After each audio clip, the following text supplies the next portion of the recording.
तो इस वीडियो में बात करूँगा मैं हाँ, इस वीडियो में बात करूँगा कि packages, location, process, syllabus, study material मैं क्यों रिजेक्ट हुआ था और एक मैंने इंटरव्यू का बारे में बता रखा है।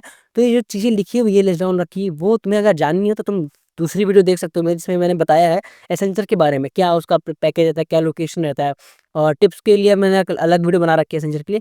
इस वीडियो में हम जानेंगे कि क्या इंटरव्यू एक्सपीरियंस रहा था मेरा एसेंचर में, ठीक है? तो ये रहा एसेंचर का इंटरव्यू एक्सपीरियंस जो मैंने नोट डाउन किया था, ठीक है? तो सबसे पहले तुम्हारा बेसिक से जो हर कंपनी, हर एक इंटरव्यू तुमसे पूछते हैं, tell me about yourself and tell me about yourself is matter most in the interview. तुम्हें एक 2 मिनट से ढाई मिनट का एक बढ़िया-सा टेल मी अबाउट योरसेल्फ बढ़िया से याद होना चाहिए और उसके इर्द-गिर्द ही तुम्हारा इंटरव्यू रहता है। मतलब स्टार्टिंग के 10-15 मिनट तुम्हारा जो इंटरव्यू रहता है, वो उसके इर्द-गिर्द ही रहता है। तुम्हें ये आइडिया होना चाहिए तुम्हें अपने इंटरव्यू को किस तरफ लेके जाना है, तो तुम्हें टेल मी अबाउट योरसेल्फ में वो ही बोलना पड़ेगा। उसके बाद ये तुम्हें एक्सपीरियंस में होगा तब मतलब तुम जब तुम्हें एक्सपीरियंस हो जाएगा तब तुम्हें ये आइडिया काम करेगा। स्टार्टिंग में तो तुम्हारे बेसिकली फंडामेंटल्स ही पूछते हैं, तो तुम फंडामेंटल्स पे ही जाना।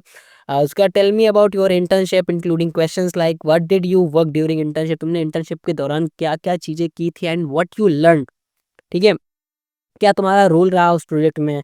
उसके बाद कैसे तुमने मैनेज किया प्रेशर में आके? उसके बाद फिर उसके बाद कंफर्टेबल हो वर्किंग कहाँ टीम में या फिर किसके साथ वर्किंग कंफर्टेबल हो? टीम मेंबर टाइप के हो या फिर अकेले काम करते हो? तो तुम्हें टीम बताना है भैया, क्योंकि बहुत बड़ी टीम होती है उनकी, अकेले मत करने लगना कुछ भी। What did you learn and ठीक है, कुछ-कुछ चीज़ें होंगी तुम्हारी प्रोजेक्ट से रिलेटेड होंगी, ठीक है? उसके बाद फिर बिहेवियरल क्वेश्चन्स होंगे कि अगर तुम टीम के लीड हो तो तुम्हारी टीम में मेंबर में कुछ अनबन हो जाए तो तुम कैसे टैकल करोगे? उसके बाद ये भी होगा तुम्हारा टीम मेंबर तुम्हारा ही काम को क्रेडिट ले रहा है तो तुम वो चीज़ कैसे टैकल करोगे? उसके बाद why you want to join TCS ये sorry Accenture, why you want to join Accenture ये भी एक बड़ा इंपॉर्टेंट क्वेश्चन होता है तो ये भी तुम देख लेना। उसके बाद चैलेंजेस तुमने क्या-क्या फेस किए हैं, how you overcome these challenges. उसके बाद what is the future scope of your project, क्या तुम्हारा प्रोजेक्ट है उसका फ्यूचर स्कोप क्या है, स्केल कैसे करोगे? ये मोस्टली बहुत कम पूछते हैं, बड़ी कंपनीज़ जो पूछती हैं, जो उनका पैकेज हाई होता है। तो ये तुमसे बेसिकली क्या पूछेंगे कि अपने आप को कहाँ देखना चाहोगे 4-5 साल में? उसके बाद फिर उसका लीडरशिप क्वालिटी तुम्हारे अंदर है या नहीं है, ये बहुत इंपॉर्टेंट चीज़ होती है, ठीक है? ये तुम्हारा रहा अगर तुम्हारी कंपनी ऑन कैंपस आती है एसेंचर। अगर तुमने ऑफ कैंपस अप्लाई किया हो तो यार ऑफ कैंपस है बेसिकली यार मेरे दोस्त ने ये बताया था मुझे कि इंट्रोडक्शन इज़ मस्ट यार कोई भी इंटरव्यू तुम्हारा इंट्रोडक्शन बहुत इंपॉर्टेंट होता है। उधर tell me about your project के ऊपर एक क्वेश्चन होता ही होता है। तुम अपने प्रोजेक्ट के बारे में बताते हो, तुमने क्या-क्या टेक्नोलॉजी बनाई, क्यों तुमने बनाया वो प्रोजेक्ट, उसका कौन-कौन यूज़ करता है, फ्यूचर स्कोप क्या है, अभी क्या स्टेटस है उसका, लाइव है या नहीं है, ये सब चीज़ें होती हैं। उसके बाद ऊप्स के कॉन्सेप्ट बहुत इंपॉर्टेंट होते हैं किसी भी इंटरव्यू में। ऊप्स के कॉन्सेप्ट हो गया, उसके बाद what are the advantage of OOPs हो गए, डीबीएमएस हो गया, उसके बाद ऑपरेशंस क्या बोलते हैं ऑपरेटिंग सिस्टम्स, कंप्यूटर नेटवर्क, ये यार तुम्हें टिप में होनी चाहिए फंडामेंटल चीज़ें हैं।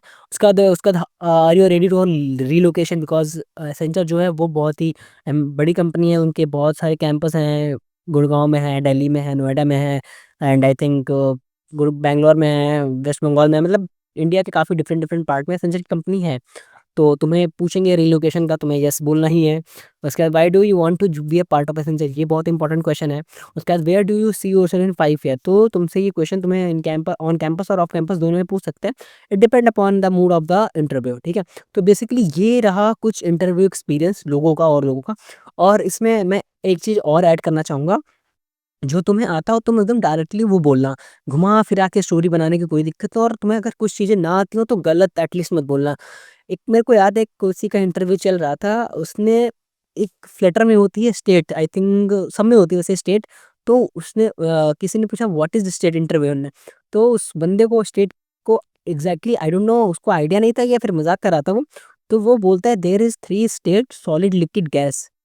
मतलब भाई अगर तुम बताते कि I don't know, I don't have any idea of state, तो हम तुम्हें जज करते लेकिन थोड़ा, अगर तुमने बता दिया सॉलिड लिक्विड गैस, तुम भाई माइनस में चले गए। तो ये है टेक अवे कि अगर तुम्हें किसी चीज़ की नॉलेज ना हो, तो तुम्हें गलत तो नहीं बोलना, क्योंकि गलत तुम्हें माइनस में इंप्रेशन देगा और नहीं आता तुम्हें 0 देगा। तो तुम जो चाहते हो माइनस से 0 तुम्हारे ऊपर डिपेंड करता है। बाकी आई सजेस्ट यू कि तुम्हें जो आता है तुम्हें वही बोलना चाहिए, ठीक है? उसके बाद टिप्स के लिए मैंने एक अलग वीडियो बना रखा है, अगर तुम्हें जानना है कि तुम्हें क्या-क्या टिप्स फॉलो करनी चाहिए संचार में, वैसे तुम्हें जानने की ज़रूरत तो नहीं है एसेंशियल में क्या-क्या टिप्स फ़ॉलो करनी चाहिए। अगर तुम्हें फिर भी लगता है तुम्हें टिप्स चाहिए, तो तुम ये वाली वीडियो देख सकते हो कि मैंने बताया कि एसेंशियल में क्या-क्या टिप्स फ़ॉलो करनी चाहिए। ठीक है? तुम्हें जानना है कि मैं एसेंशियल से क्यों रिजेक्ट हुआ था, तो ये वाली वीडियो तुम्हारे लिए है। और अगर तुम भी एसेंशियल से रिजेक्ट हो चुके हो, तो ये वाली वीडियो देख के मुझे बताओ और कमेंट करो कि तुम किस रीज़न से रिजेक्ट हुए थे।